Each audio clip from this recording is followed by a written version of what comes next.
Well, it just wouldn't be Thanksgiving without cheesy potatoes. Am I right? It's true. I'm pretty sure that's what everybody goes for. It's either that or mac and cheese. So you might be thinking to yourself, I am not swapping out my grandma's homemade cheesy potatoes. This is just our classic recipe. This is what we stick to. But I'm telling you right now, every single person requests this recipe every year at Thanksgiving. It is that good. And really, we use all of the cheese and all of the goodness in these potatoes, but we layer it with a little bit of a healthier cream sauce. So you really won't know that it's healthier. I promise you it's worth a try for this Thanksgiving. We're gonna start by adding just some ingredients for the sauce into a hot pot. A hot pot. So we're gonna start by adding our ingredients for the sauce into a hot pot. We're gonna do 1 diced onion, a 1/4 cup of oat flour, 1 tablespoon of minced garlic, 3 cups of milk of choice, 3/4 teaspoon of salt, a 1/4 cup of Parmesan cheese, and about 3.5 cups of shredded cheese. And then Emily, you have 4 potatoes, and you can use whatever type of potato that you like. You could even use sweet potatoes for this recipe. So Em, I'm gonna have you take your mandolin slicer and just start to slice those. And we did wash them beforehand. You could peel the potatoes, but you really don't need to. Just using the whole potato, it just takes out a step for you. And honestly, it tastes just as delicious and makes it easier.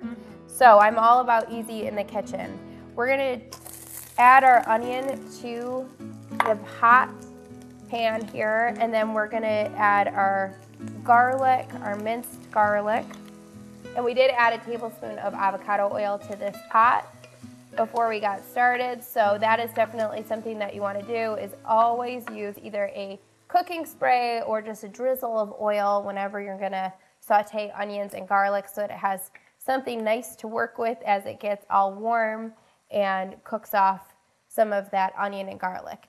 Then we're gonna add a 1/4 cup of oat flour to this onion and garlic mixture, and this is gonna be the base of our cream sauce. Now we're gonna add our milk, and we're just gonna kind of whisk this as it cooks and kind of make sure all of those lumps and clumps are out with the oat flour in there, and just kind of broken down so that it's a nice, smooth, creamy sauce. So you essentially want to bring the milk to a boil. So you want to turn it on high heat, bring the sauce to a boil. Once you see that it's boiling, then you want to turn it down a little bit to a simmer, so that you're just simmering it while it cooks and thickens up. And it will begin to thicken, but it'll take about 5 to 7 minutes. So don't get impatient, just know that as it heats up, that sauce will get nice and thick.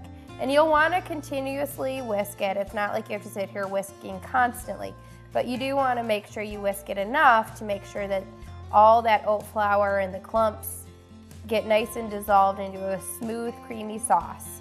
And this is really the hardest part. I mean, you didn't even have to peel your potatoes, you know?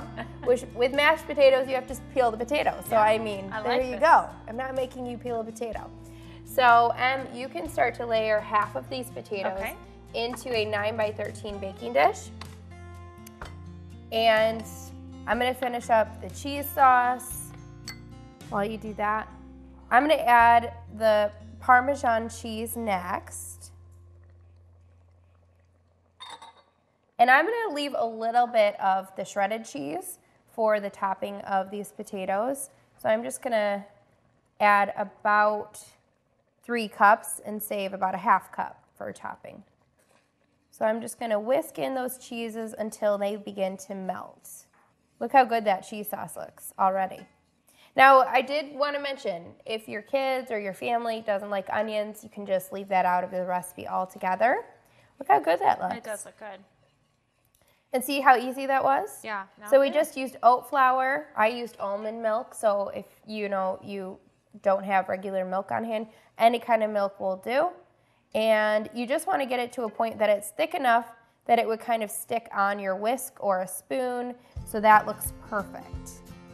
Okay, so this is the part where you might need to call one of the guys in from the football game and say, hey, I need you to come help me pour this cheese sauce. because it's a little Need bit, a couple hands. it's a little bit heavy, depending on what kind of pot you're using, to pour some of this cheese sauce over the potatoes. Yeah. So we're essentially creating like a lasagna here. So we're doing layers. We're doing layer of potatoes, then cheese sauce, potatoes, cheese sauce. Got it. Let's do it.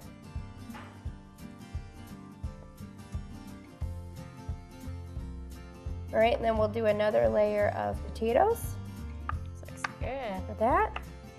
This is a great dish to bring too, like if you're, someone else is hosting, Yeah. because it comes in a nice dish. You could easily probably reheat this, right? Yeah, and little did they know that you used oat flour. Easy. You didn't use any butter, right? It's yeah. a little bit healthier for you. Maybe you don't tell them that. No, I never do, never do, never do. But people know I'm dashing dish, so they probably expect I it can't for get you. away with it too easily. Yeah. Yeah, and so if you're gonna make this ahead of time, what I would suggest, because I love to make food ahead of time for Thanksgiving, at least 2 or 3 days ahead.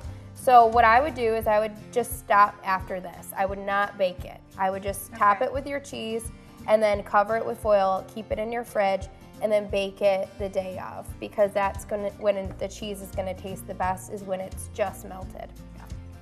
So now I'm going to cover this with foil. We're gonna bake it at 350 degrees for 1 hour. Then we're gonna take the foil off and we're gonna bake it for another 30 minutes just to let that cheese get really nice and melted, and the potatoes will cook all the way through with the foil.